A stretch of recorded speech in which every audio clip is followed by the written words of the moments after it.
Apple has released an all-new color for the iPhone 14. We have a new beta update for iOS 16.4. There's a completely new Apple Music application and even more to cover in this video. This is your roundup of everything important that happened in the world of Apple last week. Let's go ahead and jump right in. So first up is we have an all-new color for the iPhone 14 and 14 Plus. They are now available in a really bright yellow color. They were first made available for pre-order on Friday, and of course the starting price is the same, $7.99 and $8.99 respectively. So unlike last year, Apple did something a little bit different. There is no new color for the Pro phones this year.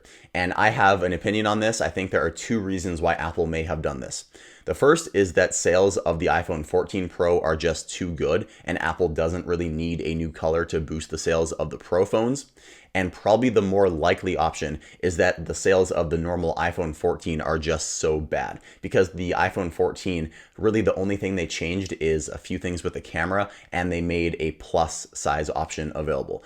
Other than that, the iPhone 14 is pretty much the same as the iPhone 13, and the sales apparently weren't doing very well. So Apple didn't want to hinder the sales any more of the normal 14 by releasing a color for the 14 Pro. So this year we only got a new color for the normal base model iPhone, which is a little bit disappointing for me because I really enjoyed seeing a new color for the Pro phones last year with the iPhone 13 Pro.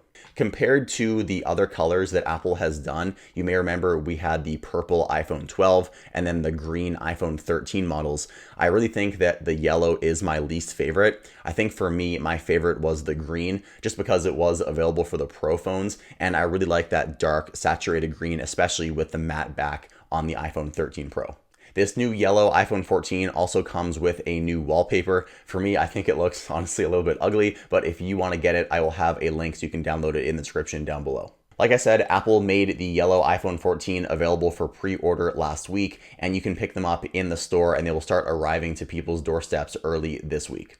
The embargo was also lifted on YouTube, so if you're curious of some people's first impressions of the color and you just want to see what they look like in real world situations, you can look up on YouTube, and there are a ton of unboxing videos now available for the yellow iPhone 14. This is definitely a very striking color for the iPhone, so let me know your thoughts in the comments down below.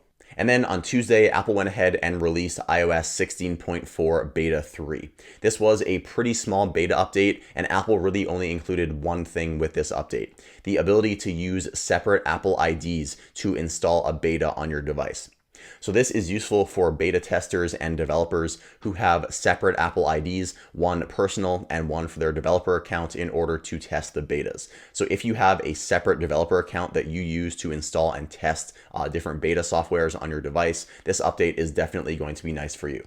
I've been using 16.4 Beta 3 on my iPhone 14 Pro, and it does seem pretty stable. I haven't had any battery issues or any overheating issues, although I still am experiencing that square notification bug. It is so annoying. Tell me in the comments if you are experiencing this as well, but every single time I swipe down from the top to see my notifications appear as squares instead of rounded rectangles. It fixes itself in about half a second, but it definitely is a very annoying UI quirk in the beta right now.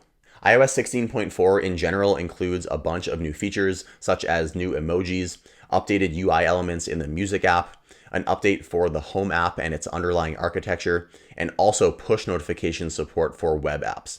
So keep an eye out on the channel, as we are going to have a full video walkthrough showing everything new on iOS 16.4 once Apple releases it.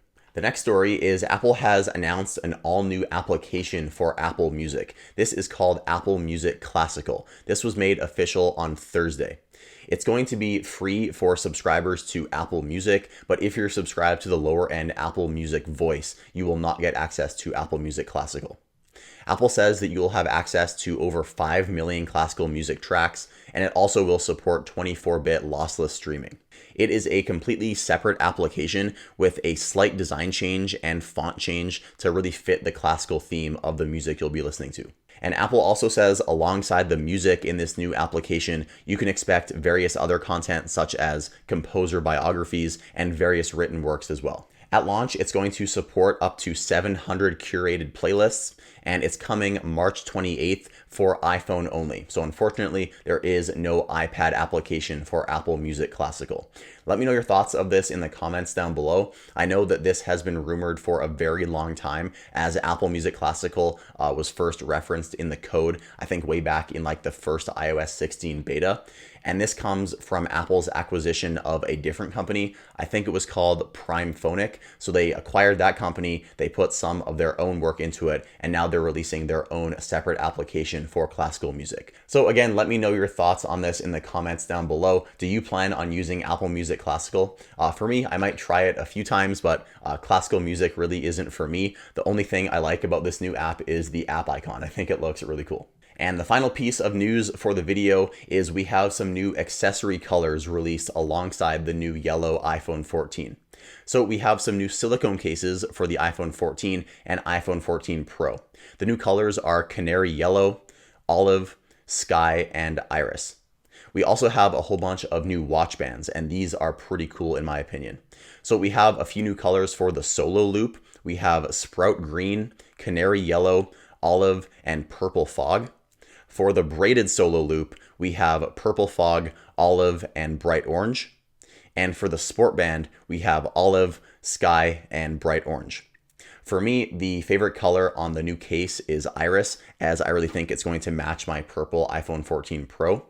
And my favorite watch band is the new bright orange. I don't think Apple has ever done a bright orange on a sport band before. And it's kind of cool because Apple usually never released orange because they thought it would clash with their Apple Watch Hermes line. So if you want to make your friends think that you have the expensive Apple Watch Hermes, you can just go ahead and pick up that bright orange sport band, as it looks pretty similar to the expensive one that you get with the special edition Hermes watch. So there you have it. You are now completely updated on everything that happened in the world of Apple as of last week. Let me know your thoughts on everything I covered in the comments down below. And if you want me to turn this into a weekly series where every single week I go over what happened in the world of Apple, let me know in the comments as well. My name is Michael with IDB. Thanks so much for watching, and I'll see you next time.